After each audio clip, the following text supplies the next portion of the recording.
4 પ્રકારના માઇન્ડસેટ હોય આ દુનિયામાં. કોઈ પણ વ્યક્તિને જોવો તો આ 4માંથી એક કેટેગરીમાં આવતો હશે.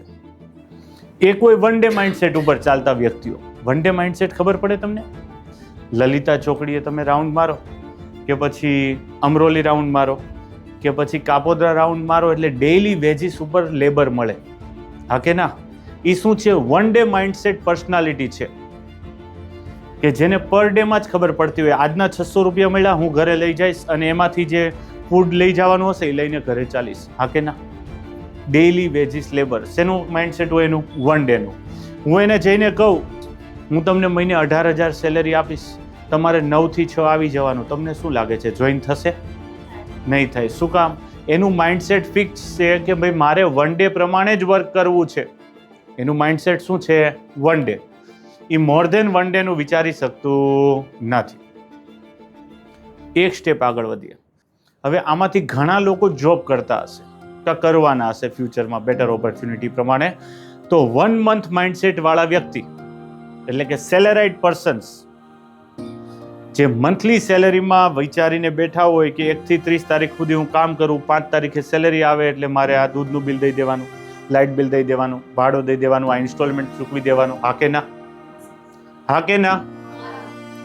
તો આ વ્યક્તિને કોઈ બિઝનેસમેન MSME જે ચલાવે છે, મીડિયમ અને સ્મોલ એન્ટરપ્રાઇઝ જેના ચાલે છે, જેનું 5 કરોડથી નાનું ટર્નઓવર છે, એવા કોઈ વ્યક્તિ આવે ને કે તમે મારી સાથે વહી આવો, હું તમને 20% ભાગ આપીશ, પણ વર્ષમાં 2 વાર હિસાબ થશે, એકવાર દિવાળીએ, બીજી વાર જૂનમાં. શું લાગે છે જોઈન્ટ થશે? નહીં થાય. શું કામ? એનું માઇન્ડસેટ મંથલી છે, 1 મંથ માઇન્ડસેટ. એ પોતાનું માઇન્ડસેટ બદલશે નહીં.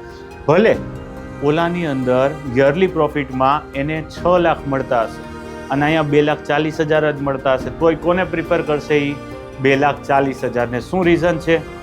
કારણ કે યરલી માઇન્ડસેટ ચલાવતો નથી. ક્લિયર છે?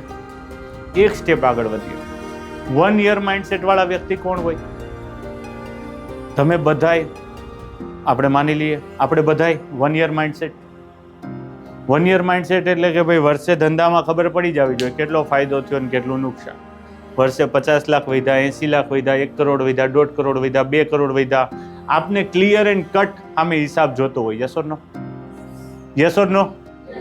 તો તમને કોઈ એમ કે તમારા મિત્ર મંડળમાંથી કે ફ્રેન્ડ સર્કલમાંથી કે બાજુમાં રહેતી કોઈ સહેલી એમ કે આપણે બંને પાર્ટનરશિપમાં એક કંપની ચાલુ કરીએ, 10 વર્ષમાં આપણે 1000 કરોડની કંપની બનાવશું, ધંધામાંથી અત્યારે કાંઈ ઉપાડશું નહીં, આપણે દિવસ રાત ખાલી મહેનત કરવાની છે.